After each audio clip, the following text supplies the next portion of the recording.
During the month of September, women's soccer senior Milena Branco tallied 2 goals and 12 shots, but it's not about what she did on the score sheet. It's the work she puts in on and off the field, along with creating plays for her team. Branco was named as the Q30 Athlete of the Month for September, and I got the chance to sit down with her for an exclusive interview. First of all, thank you so much for sitting down with us today, Milena. Again, I'm Rose. It's great to meet you, to sit down with you. Really easy question off the bat. How have you felt about your guys' start to the season this year? I thought so far we've been doing, pretty well with the amount of the little bit of experience versus the youth that we have on this team. I think it can go a long way, and just for us to keep working hard and working on it and growing together each and every day, I think we'll have a good outcome. Yeah, this is your senior season, so your second year here as an upperclassman on the team. What has it meant to you being able to guide some of these younger players that you just mentioned? Yeah, so my first and second year, I felt that I've learned a lot from the upperclassmen, and just watching them grow and learning from them. I believe that I had that little bit of experience that will help push the lower classmen to get where we need to be, and yeah. You guys have a lot of conference play left, so what are some of your expectations or priorities as you guys continue to get into MAC play? Yeah, so right now we're really trying to get on that grind on winning our home games as a priority and getting those points, as well as our on the road games, just trying to fight for that 1-0 lead or even just a tie. It goes a long way, so just continuing to grind it out, that's what we're aiming for here. You guys are a really hardworking team. Who are some hard workers on this team that you personally look up to or looked up to when you were an underclassman? I mean, I'd say there's a lot of people that I look up to. Everyone's different and unique, and they all have different skills and capabilities that I look up to each and every one person on our team differently.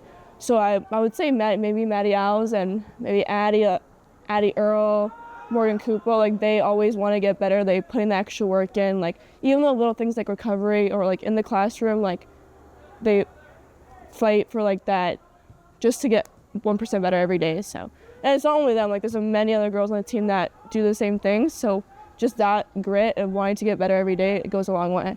You mentioned Owls. She's a huge piece of your guys' defense. What kind of connection do you have with the defense and your goaltending as a midfielder? Yeah.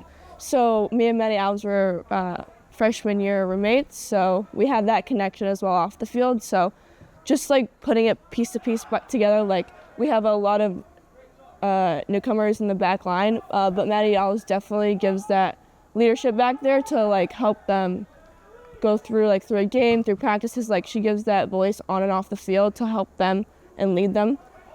What's a specific part of your game that you're always looking to improve? You talked a lot about taking steps to keep pushing. What's a personal thing you have for yourself? I mean, Dave would say I have a little bit of I would be maybe switched off in a game or not focused, but leading to that, I really try to so I could journal sometimes, listen to music, go on a walk before a game, or even just talk to my mom. Just being focused going into the game is very important, because I can be switched off quick, but I can also get switched on quick.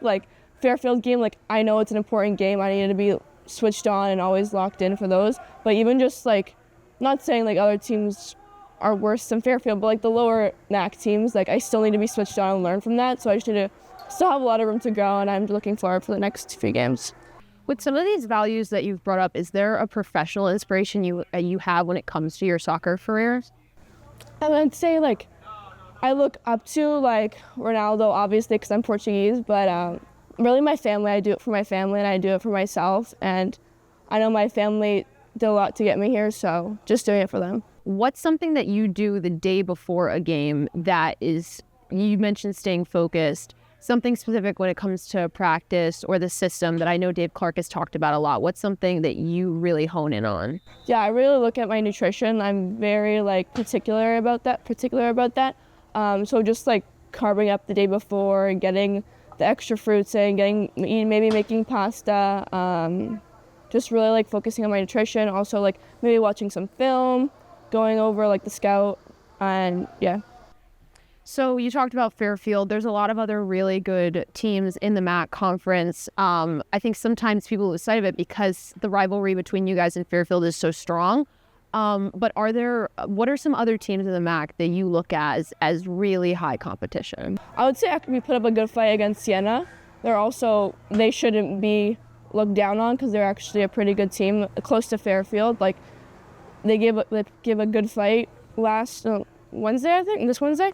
Like it was a good competition, and I would say like just the way we went into Fairfield with the attitude and grit, we should do to every single team in the MAC. Like if we do that, I don't think there's a way of stopping us.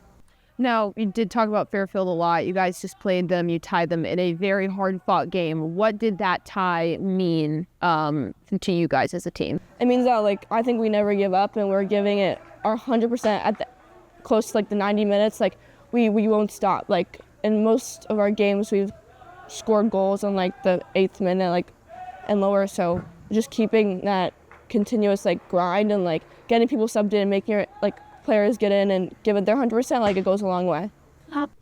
Is being like a late game comeback team something that you like have to work on when it comes to practice? Like the things that go into the last 5 minutes of the game, really staying on that ball and making sure you're going at it hard the entire game? Yeah, I mean, we do focus on in practice, like we do like the last 6 minutes of a game scenario.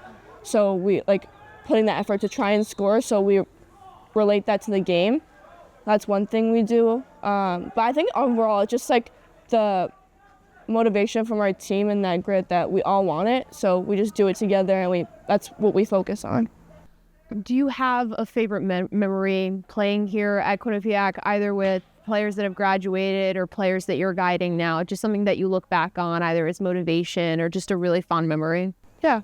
I would hate to mention Fairfield again, but winning on our home turf sophomore year was really special, like running onto the field and celebrating with my team. Not just like